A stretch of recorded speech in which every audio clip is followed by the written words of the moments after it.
We're going to discuss this week's Torah portion, where it is called Bhaaloscha, and which means in his ascending. And this is where Aaron, who was the Kohen, he was the Kohen Gadol, he was the great priest in the Beis Hamikdash, in the Holy Temple. He is instructed how to kindle Bhaaloscha as hanerais, is when Bhaaloscha literally means when you elevate, when you go up, but that's referring to kindling the candelabra, the menorah in the Beis Hamikdash. So we all know what a menorah is because we all know what the menorah is because we light a menorah once a year on which holiday? On Hanukkah. So we're familiar with this idea of having a menorah. The menorah that we light in Hanukkah is to commemorate the menorah that we had in the Beis Hamikdash in the Holy Temple, because the Greeks had defiled the whole Beis Hamikdash, and the Jews were not able to light the menorah anymore because the whole Beis Hamikdash was defiled.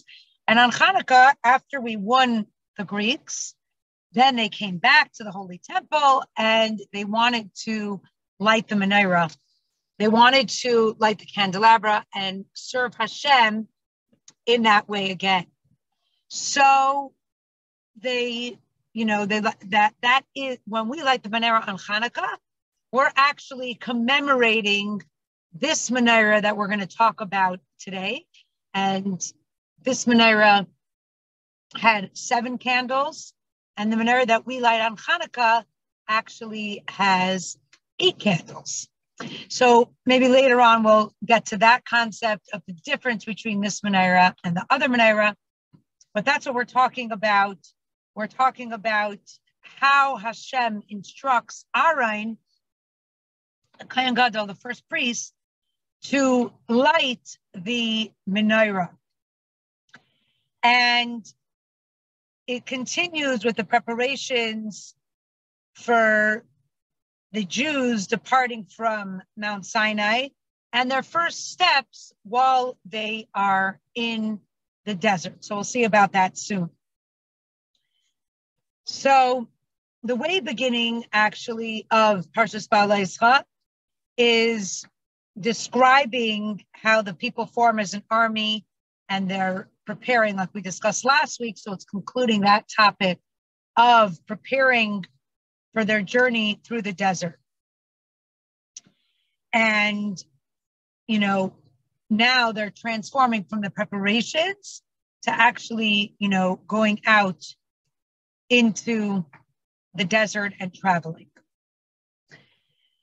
So before we get into, talking about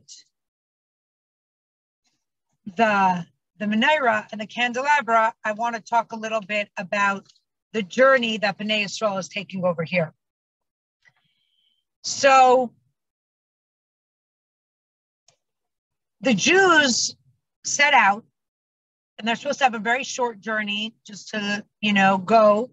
And they came out of Egypt, as we've been discussing, and they're ready to go into the land of Israel. And it's just a short trip. They got the Torah, and now they're ready to go. But then things had to change, and their trip, the entrance to go into the land of Israel, the promised land, is postponed for 38 years. And because what happened right after the Jewish people got the Torah, they sinned with the sin of the ego. Moshe, after they got the Torah, Moshe Rabbeinu went up to get the luchos, to get the tablets. And while he was up there, he was supposed to be up there for 40 days and 40 nights. And the Jews counted and they miscalculated. How did they make such a mistake? Because they counted the first day that Moshe went up. And the first day that Moshe went up was not counted because it was supposed to be complete a day and a night. And he went up during the day. So the night before wasn't part of it. And it wasn't just like, oh, they made a mistake. They actually were very, very fooled by the Satan. The Satan made it very dark and dreary. And he actually showed them a coffin with Moshe in the coffin dead between the earth and the heavens. So they saw in the heavens, Moshe in a coffin dead. So they said, okay, his time is up. We see he died. I mean, does it make sense for a person to live for 40 days without food and without drink? I guess he went up and he died, and that's it. So, and some commentaries even say that Moshe never said when he was going to come back. And so they did it out of very good intention. They wanted a new leader. Of course, we could spend hours just discussing this topic, but this is only to get to what I want to say, so we're not going to go into it. But many of the commentaries explain that it was really the Erev Rav who instigated this. The Erev Rav is a group of Egyptians who wanted to convert. And Hashem said, you know what, don't, to Moshe, like, I don't know if they're so sincere, don't take them. But Moshe says, no, he saw the good in everyone and he took them. And now they were Egyptians and they weren't, fully Jewish, and they weren't so connected in the right way, so sincere. And they were still used to their Egyptian ways of magic and gods. And a lot of the commentaries explain that they actually wanted very, very much. They were they liked Moshe because Moshe took them in. And even though Hashem had said, I don't know if it's such a good idea, he said, you know what? You want to take them, I'm going to let you take them. So now they're a part of the Jewish people. And they instigated this whole thing, and they knew that only because of Moshe they were in. So they were very scared that now that Moshe is not going to come back, maybe Hashem is not going to accept them anymore. So they wanted to create another God to have them, to come in and to protect them and to take care of them. So it was really from good intention that all of this, was happening, that they wanted to serve Hashem properly. But in the end of the day, it's a whole story how it came about. Aaron tried to delay them, but they were so passionate about what they were doing. And so he tried to delay them. He said, oh, just get some gold.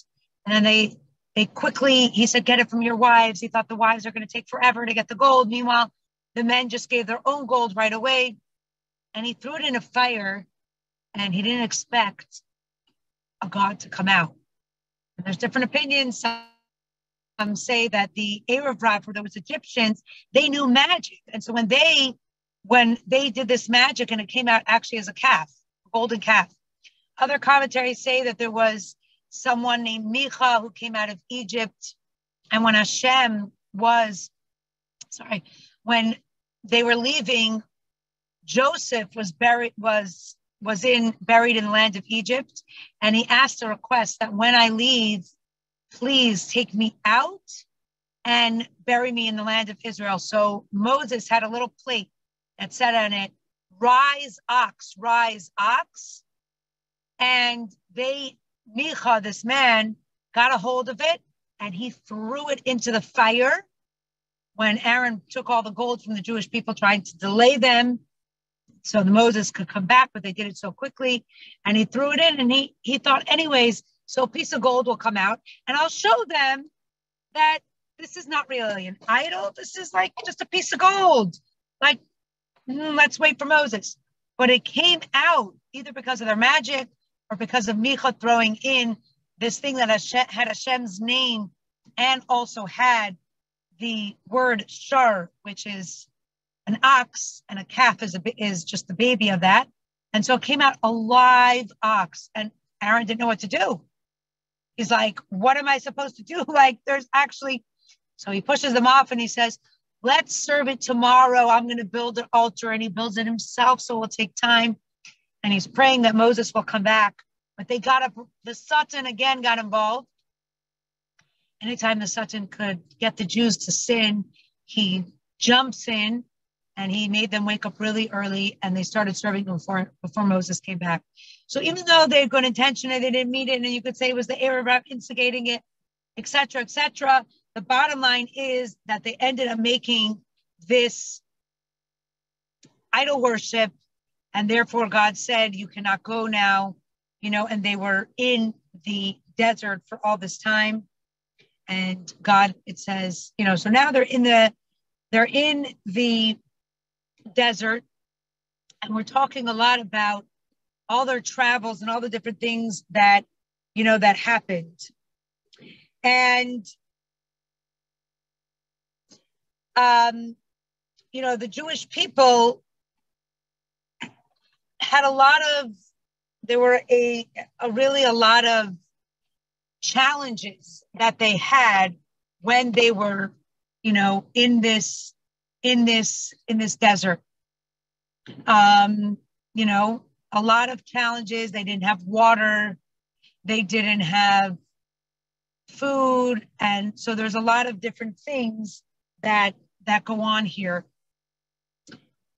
that they're challenged with. And, they don't always come through. And so there's, a lot of different things that go on in this Torah portion. So,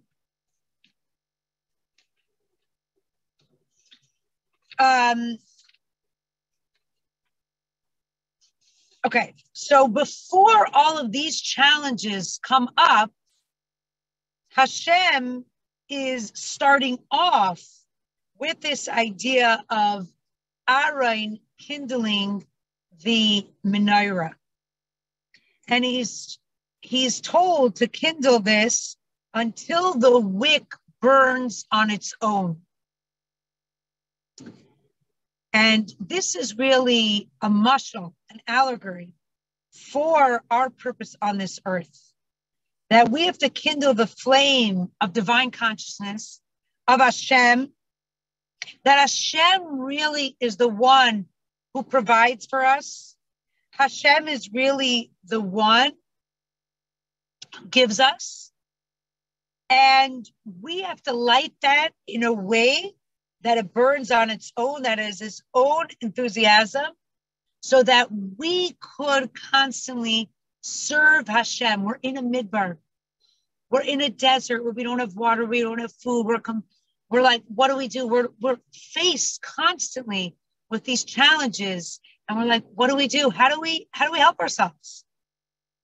And he says, you light this candle, you connect to Hashem, and you remember that Hashem is the one who really gives life to all created beings, and Hashem will always be there for you. Hashem in the end always came through. We said Moses is coming down again. He came down again. They complained that they didn't have food. God gave them food. They complained they didn't have water. They had water. They had everything. They had their clothing. They had water. They had food. They had everything in the desert. But imagine you only got food for today, and you didn't know what would be for tomorrow. There was nothing in your refrigerator. There was nothing in your bank account, right? And you had to just rely that tomorrow God's going to give you new money, new food. That takes a lot of faith. It's not easy. So Hashem is starting off, before they go into the desert, we said the second half is already them traveling, but he's starting off commanding Aaron, when you light this candelabra, that the idea is you have to light it in a way that it's going to burn on its own. So we have to kindle this flame and be conscious of Hashem's divinity. The flame is Hashem, the godliness. And we have to make sure that we do it in a way that it could burn on its own. So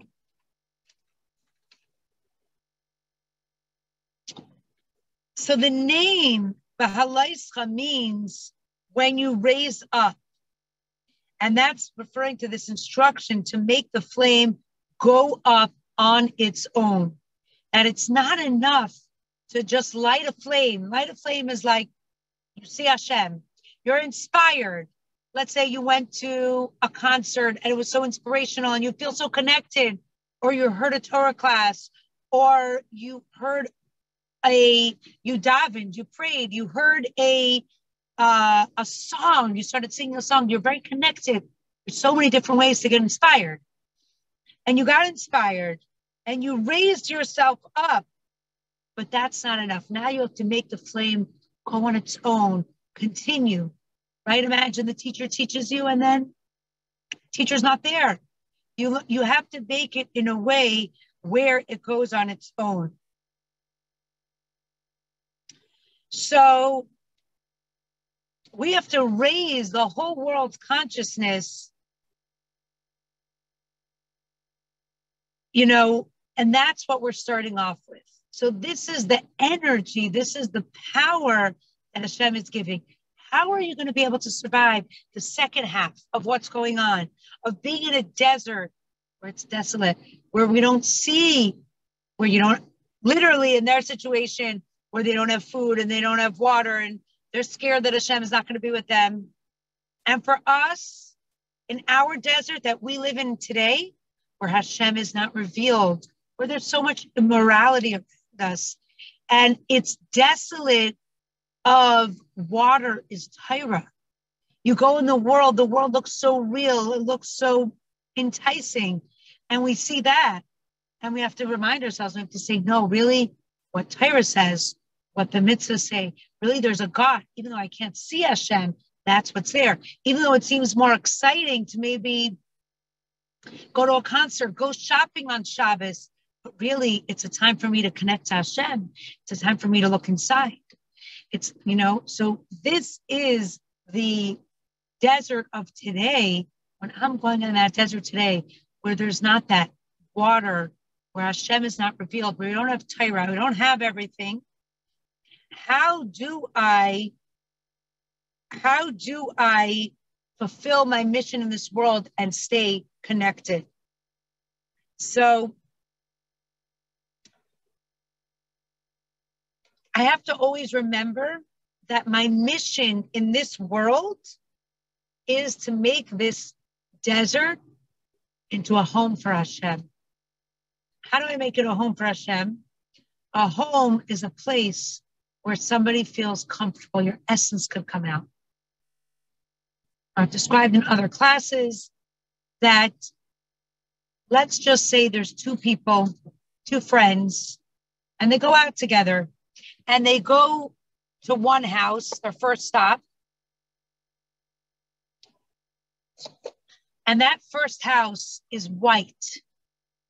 Marble floors white, couches white, everything is like immaculate, no clutter, everything is like just really white, clean, sleek look. And one friend says, let's just say one girl is Ruthie and the other one is Sarah. And, Ruthie says to Sarah, I love it here. It's just like amazing. So gorgeous. It's like, I love it. It's so refreshing. I feel so good here.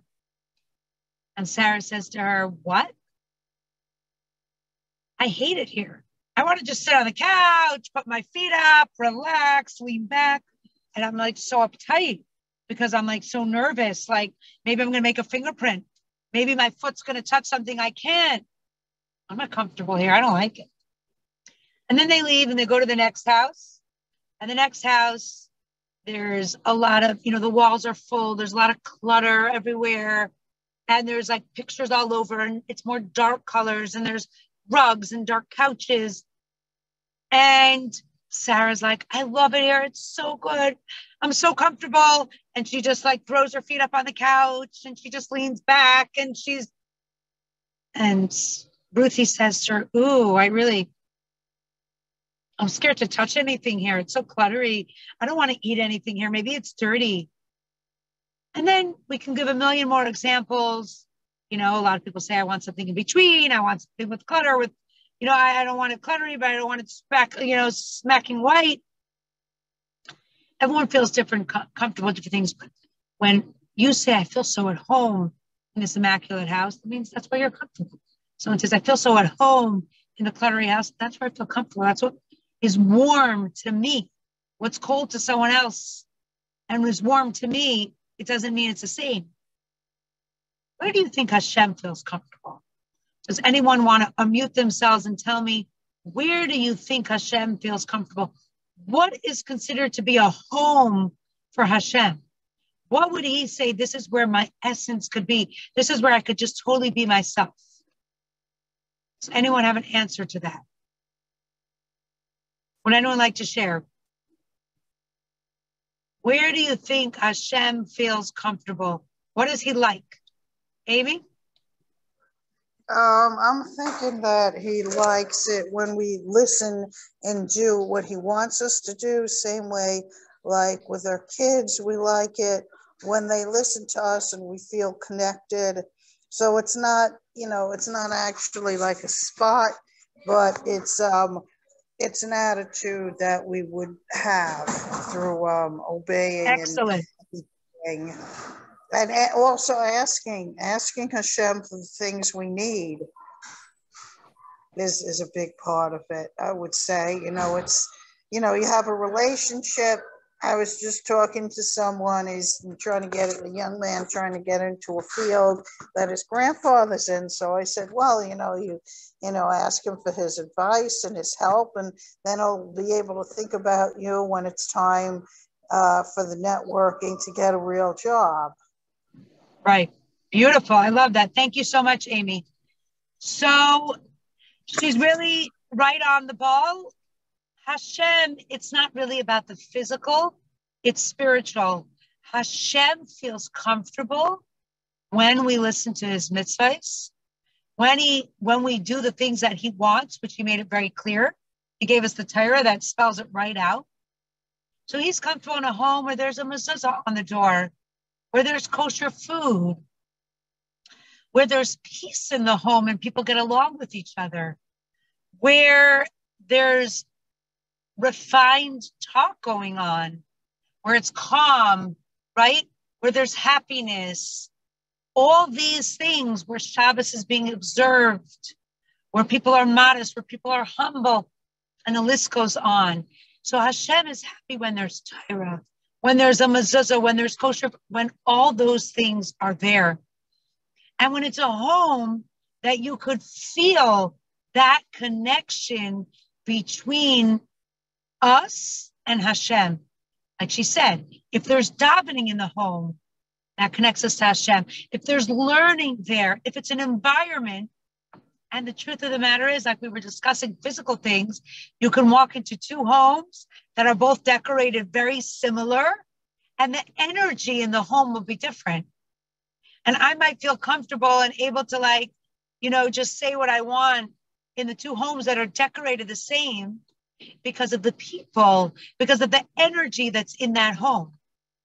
So that's what Hashem wants. Hashem wants a spiritual, godly energy. Godly energy doesn't mean that you have to be meditating and contemplating all day. Godly energy means where Hashem is tangible in your home.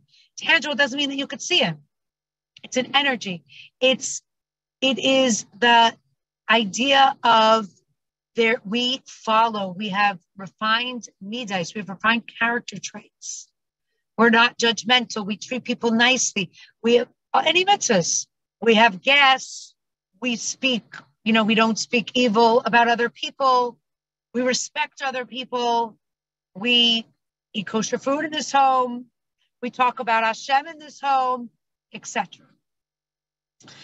So when we know our mission, that we have to feel that connection with Hashem to welcome Hashem into this world by praying, by learning Torah, by fulfilling his mitzvahs, by being modest, having good character traits. When we know that mission and we know what we need to do to make up this home for Hashem, the only way it could be accomplished is if we transform all aspects of our life into elements of a relationship with Hashem. That's why Amy really answered spot on, because she said by listening to his commandments and doing all the Torah and mitzvahs and fulfilling all that. But it's when we transform every aspect of our life into this relationship with Hashem. For example, there can be people that are very religious in a different religion, and when they go to their house of worship, they're very connected. But then when they come home, religion has no place. For us, it's a 24/7 relationship with Hashem. It doesn't mean that we're not going shopping and we're not going to work and we're not having fun. But even when we do all those things, it is permeated, it's imbued with a godly flavor. With how would Hashem want me to do this? I can't only be refined when I'm in synagogue. I have to be refined all the time because that's who I am. This is an essence relationship, an essence connection that we have with Hashem. So it's not enough to feel close to Hashem when I'm studying Torah, or this is my hour of prayer. Let me feel close to Hashem. I have to feel close to Hashem. I have to do it in a way that Hashem would approve of and like all the time. So in other words, the holiness permeates even our mundane pursuits. When I go to work, I'm honest. If I have a business, I'm honest. I'm comfortable with Hashem coming in at any time. Obviously, we're not perfect. And obviously, I make a mistake and I respond not the way I wanted to respond, maybe too impulsive. Maybe I didn't say it in the nicest way. Maybe I said Lashon Hara, I said something, that I shouldn't have said about someone. Maybe when I prayed, I zipped through it instead of thinking about the words. It doesn't mean that we're always on pulse. We're constantly working on ourselves. We're constantly working on ourselves, and that's what Hashem wants from us. He doesn't want us to be perfect, but he wants us to constantly be working on this and know our goal. Our goal is that godliness has to permeate everything we do. So I want to work to say, I'm proud for Hashem to come to my business. I'm honest. I'm proud for Hashem to come to the party that I have. I'm including people. I'm nice. I'm kind, etc. So how do we train ourselves to do this? How do we get this attitude where Hashem is always top and first and foremost? That I want to do it in a way that Hashem is transparent and I always see Hashem and I always see godliness in everything I do. This can be accomplished by training ourselves to overcome our natural tendency to think that material things are most important. Because really, everything that exists in this world only exists because Hashem gives it the power to exist. And so anything in this world that exists is constantly being propelled by Hashem's godliness. How did Hashem create everything in the world? He spoke and he created. He said, let there be light. But in order for that light to continuously live every single moment, God is continuously propelling it. So every second that I'm alive, it's because God is propelling me to be alive. So everything in this world, I feel Hashem created me in a way that I feel like I'm an independent existence that lives on my own. But really, I know that I'm only here because God is giving me life. And God is propelling me. And God is continuously giving me life. So when I step back for a second, I say, really, everything is about Hashem, and all this material, physical things in this world, all of these material and physical things in this world look like they have their own power, look like they're so real, but really there's a godly spark in it. There's Hashem in it. And this is what it's really all about. And so there are very great rabbis.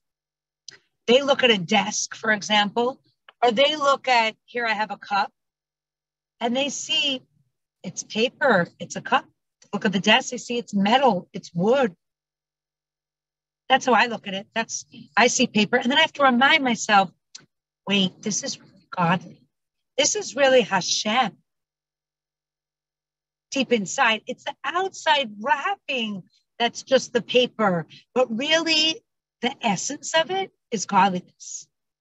But there's very holy people who they look at it and they see godliness, and then they remind themselves, oh yeah, it's a paper cup. So the idea is that the more we're in tune and we remind ourselves that everything is something godly, even like a person, another person, they say something rude to me. I want to respond in a rude way back. I'm upset. I'm like, why are they talking to me like that? But when I think that everything's from Hashem, and Hashem wanted me to hear that from this person, maybe to test my patience, maybe to see how I would react. So then I need to think about the godly aspect, and then my actions are going to be completely different. My actions are going to be so different because I'm going to be conscious of the divinity of Hashem. As we were talking in the beginning, you light that menorah, you have that flame, but I'm conscious of that flame, and I make sure that that flame burns on its own. That is the tool that I have to go into this desert and change it into a godly place and make it a home for Hashem, where it's not desolate, where Hashem is revealed, where I feel Hashem, and we can be conscious of Hashem.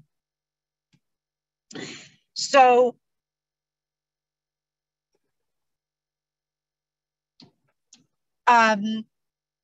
the easiest way to really do this is to realize that innately deep down in myself, I have a lot of outer layers, but deep down inside of me, the deepest core is a piece of Hashem, is godliness. And when I connect to that, I say, wait a second, that piece of godliness is not limited by this world. It's not limited, and I'm able to overcome the materialistic things in this world. When we're fully aware that Hashem's existence is our true reality, and we uncover that true nature, and then when I realize that that's who I really am, like if you view yourself as I'm really intellectual and smart, I look at the world in a more intellectual way. If I view myself as a very emotional person, a very kind person, whatever it is, I'm going to view the world through that light. So when I am conscious and I'm connected to my inner self, that it's really a piece of godliness, then I will also see the world through that light, and I'm going to start seeing Hashem everywhere. And that will become my second nature. And it will become my primary, when I say, meaning it will become natural to me. And what's going to be my primary focus is going to be a part of me. So instead of me thinking of myself as my outer attributes, I'm going to start thinking of myself as godly. Well, what does Hashem want? Hashem wants me to talk kind. Hashem wants me. And each time I'm going to think, what's the reality? what's really going on here. If this world is all godly, I want to do the right thing and I want to make the right choice and connect to Hashem in the right way. So this inner meaning of lighting the wick, kindling the wick until it burns on its own, is that we strive to refine ourselves and the world around us until it's my intrinsic level and it's on my own. I don't, like when you first start doing something that you're not used to, maybe you ladies can relate, computers, like when you first start, you're like, I have to remember, press 1, then 2, but then you first get a smartphone, right? You're like, okay, let me do this. Then once you're used to it, you just do it and it's normal and you don't think about it. Or if anybody at a certain point of their life, didn't keep something, like you took on a new mitzvah, you weren't used to it, whether it's Shabbos, whether it's kosher, whatever it may be, in the beginning, it's like, okay, now I'm going to do this. You have to like talk yourself through it. Now I'm going to do this. And then at a certain point, it just becomes natural. Driving a car, for example. In the beginning, I'm holding the steering wheel, I'm doing this.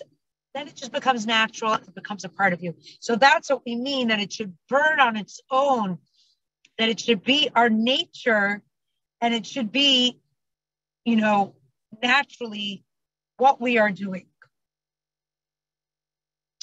And when we have it as part of us, as our nature, when the challenges and the rebellions come up, which is what happened to the Jews when they were in their desert, and they were like, wanted to rebel because, God, you're not giving us this.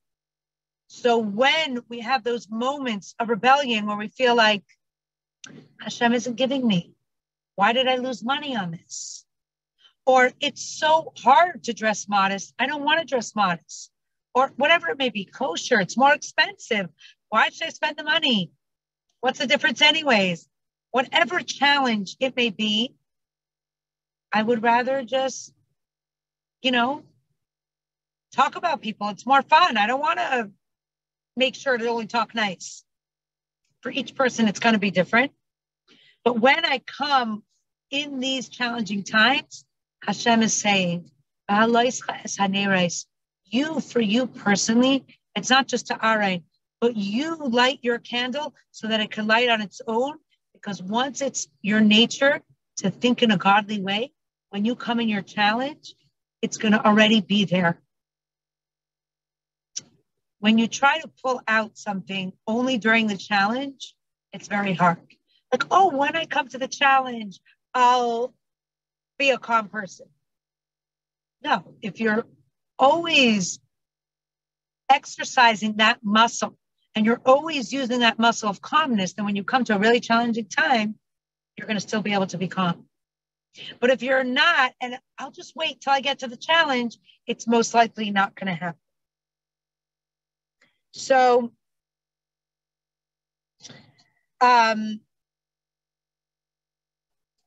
so that's the idea. We're always doing teshuvah, which means returning to Hashem. We're always messing up and making mistakes, and then we strive to be better afterwards. And now we're going to talk about for a minute why Aaron was the one who lit the candelabra. Aaron was known for his tremendous, unconditional, unbounded love for all people. And he related to people who were even very far from holiness. And he would be their inspiration and light their flame until they were drawn to it on their own. Like it says in Pirkei Avos, Ethics of Our Fathers, that Aaron, he loved all creations and he brought them close to Torah until they were able to do it on their own. And when he made peace with two people, he only got involved in the beginning and said, oh, this one wants to make up with you and that one. And he brought them together. And then he made it strong enough that they were able to be on their own. Like we say, what is the highest level of charity? Not to just give someone money, to find them a job where they then can sustain themselves on their own. So Aaron is one to light it because he was the one who would kindle people until they could exist on their own. So we want to do this for ourselves, and we want to do this for other people. We want to kindle our own flames, make them strong, so that we will have this recognition and cognizance of Hashem at all times. And then that will be there for us when we're in a time of challenge, when we're in a desert, where we don't have what we need. We're going to have those resources to pull out the divine perspective that Hashem is always providing, and will provide once again. In that way we could have it, or we could have it in the way of where we just can pull out that deep strength, a godly strength, to be able, I'm not in the mood of praying today. I'm not in the mood of being nice to this person. But then we can tap in to that divine energy that we have and say, oh, I'm not in the mood. According to nature, I shouldn't be able to die today, but I'm going to tap deep inside, because it's so, I exercise that muscle so much, godliness, that I'll be able to pull it out now. So godliness, which could be in my temper, the temperament that I'm going to have. It could be in my kindness. It could be in anything. It's any attribute that we have, that we use it for Hashem and do it in the proper way. That would be exercising that muscle. And I just want to end off that we're talking about the menorah, and you might feel like, so we're all supposed to pull out that inner spark, and we're all just have this godliness, and my outer layers are not really the real me. And you might feel like, well, I'm different than those other people, and I have talents that they don't have, and I have energy that they don't have. So it's not a contradiction. Our deepest level is our neshama, our soul, our godliness.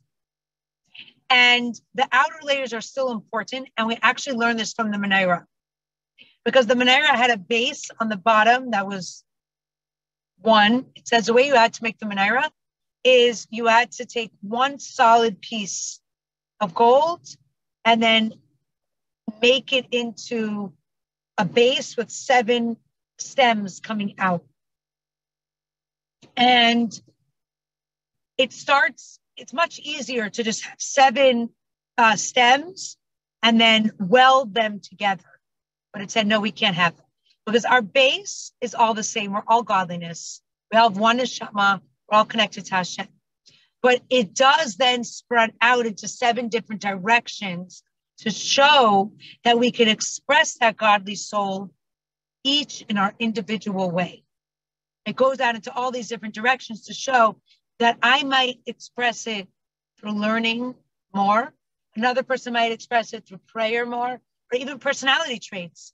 One person, the 7 actually symbolizes 7 general character traits that people have: kindness, severity, compassion, bonding. There's a bunch of different ones. And it's saying that one person is going to do it through kindness. One person is going to serve Hashem through severity. Everyone is going to do it in a different way. One person serves Hashem through art. One person serves Hashem through dance. One person serves Hashem through intellect. So we all can do it, and our personalities are supposed to be used, but that's just not the base.